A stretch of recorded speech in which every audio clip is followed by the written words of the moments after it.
This is Victor Martinez. And why have you not stopped by the MD Superstore? Come on now. I'm there all the time. You should be there too. Antonie Vaillant, for your speed. Nick. Nick, how you doing? Doing pretty good, you? I'm good. I'm sexy, man. I know that. Oh my God. So have you been competing this weekend or? That was the featured guest poser for the men's finals on Friday and Saturday. Yeah. When you were competing. I was competing. Maybe I should have done a guest post too. So like it's cool because seeing somebody like on a chair like that who just doesn't care, like goes to the gym, does his thing like that, and there's people out there who like they're just lazy eating chips and Cheetos on the couch, and I'm like, man, if they can only see like more of guys like you, they would probably motivate themselves. Man, if this guy is like on a chair and he has the balls to go to the gym like that, maybe I should do something with my life. And has it been hard for you at some point, or you've always been like, screw this, I'm doing this? No, it's like when I was back in '98. I was in an accident. My left front tire blew out. I was ejected on my driver's side window. My own car hit me in the back. It broke my back and damaged my spine, and the doctors diagnosed me as paraplegic, and they told me it'd be physically impossible to walk again. And I got devastated. I got depressed. I asked the Lord, why me? I got anger. But then I felt like I didn't have no answer, and I felt like I was alone, and I wished that the accident would have taken my life. But then I realized, it's like, what's the one thing you gain from losing everything? And it's perspective. Because when I got depressed, my weight went up to 300 pounds, and I felt like I had nothing. Because I realized when you hit rock bottom, at least you have a rock. So I started looking at life in a different perspective. Instead of focusing on what I couldn't do, which at the time I felt like I was an infant because I could barely even put on clothes myself. The nurses, the PT, OT had to help me. And then I realized it was this life I was given a gift, and that gift was a second chance. And I just really focused on being the best that I can be. And then eventually I realized that going back to high school, because I was 16 at the time, that I could still bench press. So from that moment I realized if I couldn't do anything, the one thing I could be was be stronger than everybody. So I eventually got to the point when I was 19, I was benching 450 pounds, and I dropped my weight to 170 pounds. 450 pounds. Yeah, and I got to the point I was a two-time world powerlifting champion. I did that, and I graduated, and then I got involved with wheelchair bodybuilding back in 2005. And then I realized it wasn't about me, but it was about showing others that anything's possible. And that's the mindset that people really, really need. Because when they say, I can't do this, I have an excuse. An excuse is a well-planned lie. And if you want something, you got to put everything as a priority. An excuse is a well-planned lie. I love that. Yeah, and it's like you got to put your priorities, because just like us and just like Pete with this eating, we got to put things priority, what means the most to our lives. And when you do that, then you find you got something more, because a lot of people say, that there's more to life and everything like this, but the reality is you got to do something bigger than just doing it for yourself. Because why I do what I do is to help others in the wheelchair body. Exactly. That's awesome, and it's about motivation.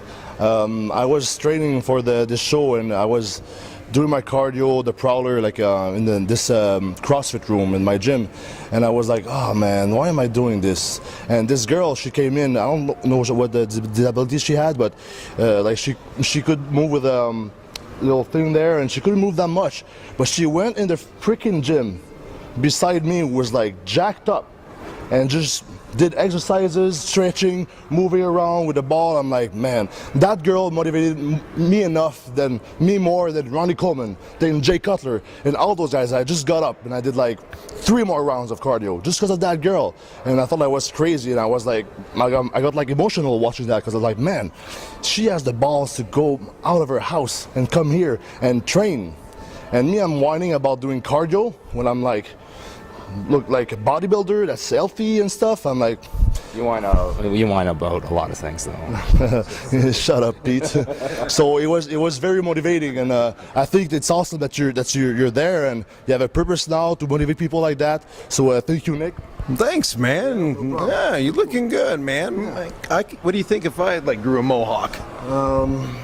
Yeah, I mean, does it look good with the little rat tail here? Sexy. You even got to a point of a V, baby. Oh yeah. And actually, backstage, a girl braided it for me. Really? And I was like, man, if my mom sees this, she's gonna kill me. So what's the point of it? What's the point of? Whoop. What is that? No, there's no point. Yeah, show. What do you call that? Let's give it a nickname. Pete, what do you want to call that? A mullet? A vullet? Instead of a mullet, you got a bullet. A vullet? It's a V? I don't know. A vulvalet? Yeah, make it French. Yeah. And a lot of people have been telling me like, Antoine, come on, what the hell is that rat tail? What the hell is that mustache? Shave that off. What, you want me to be a sheep and follow the line? Let me do what I want. That's right. I mean, if you don't like my mustache, don't look at it. Every time I see you, got another haircut. I know. That's awesome. Yeah, I love it, man. I'm having fun. I'm having fun with my own body. Can I do that, please? You know. So now let's talk about Furious Pete. Furious Pete is my good friend, and he's actually one of the only guys in the industry that's helping me, you know, like, because I help a lot of people, like, getting more popular, being in my videos, all my friends, but this guy is actually one of the only guys who's helping me, and I really appreciate that, Pete. Yeah. And he's actually on TV all the time in Germany, right? Can you talk about that a little bit? Yeah, I host a TV show in Germany. We're doing a world tour for German television. I've been doing it for the past 4 years. So yeah, it airs on one of their biggest networks. It's been pretty cool, and walking around Germany, it's always hectic, but it's fun. It's good times. Good times. Yeah, we had some fun together in Germany at that one gym over there. We did a good arm workout, and we didn't have really time to eat together because I've been dieting. Yeah, but I think dieting was for nothing. I'm just kidding. I'm just playing with you, man. This is supposed to be a fun interview. I'm still laughing. Too soon. You know, it's okay. It's okay. I can take it. You know. Yeah. It's all right. That was like a week and a half ago. Yeah, it's all right. Who cares anyway? You know what Arnold said? The past is the past. The future that counts. So what you do now for the future that counts. Yeah, man. So in the future, you think a match between Antoine Vaillant, Furious Pete, in an eating match would be kind of cool to see? It's got to happen. We've been talking about it way too much. I know, like I'm like, We're talking too much about because it. I know that's what you're famous for, you know, like you're not that good in shape that well, but you eat a lot of food. So what if I go over there and I would actually destroy you in an eating contest? Yeah, What would you have left? well, I'd probably have to kill you and eat you as a result, and so that nobody found out. So you like eating man meat? Yeah, like a cannibal. Yeah, I guess. But actually, come here. You want to play this game? We're gonna play this game. We'll play this game. Okay, Come on, bring it. No, actually, there's a restaurant near my own place in Laval. It's called La Belle et la Bœuf, and they have this burger. It's called the Epic Burger.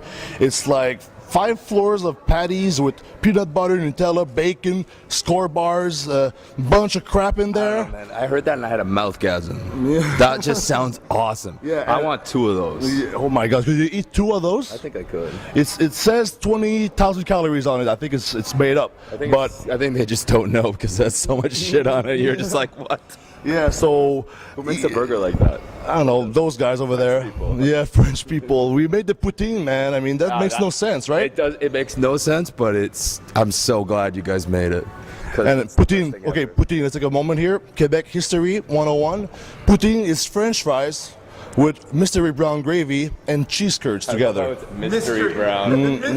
A special sauce. Sauce. So Pete is gonna come to my place and we're gonna eat the big burger together. Yeah. Bigger face off, and it's gonna be on video at some point. So check that out. You have your own YouTube channel, right? Of course, youtube.com/FuriousPete. We just passed 400,000 subscribers, so nice. Yeah. So it's awesome. It's good times. I do some fitness videos, but not as intense as this guy. But I just do fitness for fun and have a good time. You know, live the right lifestyle. Not professionally like Mr. Antoine. Wait. Actually, you have a really cool motivating story too. Try to keep it short. You actually had eating disorder before anorexia, right? I did. I was hospitalized for anorexia 2002. My heart nearly stopped, and my life was pretty shitty back then. Both my parents were both hospitalized. I just pretty much started taking food as a form of control, just to forget about all these negative issues going on, and took me like 3.5 years to fully overcome like everything that was going on, because it's mostly like a mental disorder. You see something else that was going on, and and then I was living a normal life for a little while, and then went out for breakfast after a night of partying with the boys, and one of my buddies challenged really anyone at the table to try and break a record in a restaurant, and I doubled it. it. And then I just started posting videos on YouTube. Eventually got asked to come to eating contest in California.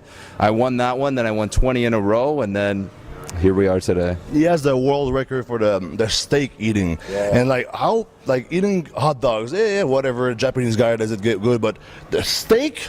That's the manliest meat you can eat. Like manliest meat you can eat, and he has a record for it. Well, like what is it? 72-ounce steak in 6 minutes 48 seconds, and then right across the street, literally at Lone Star, right there, I did 72-ounce steak in 7 minutes 16 seconds. So if you go in, my face is right there.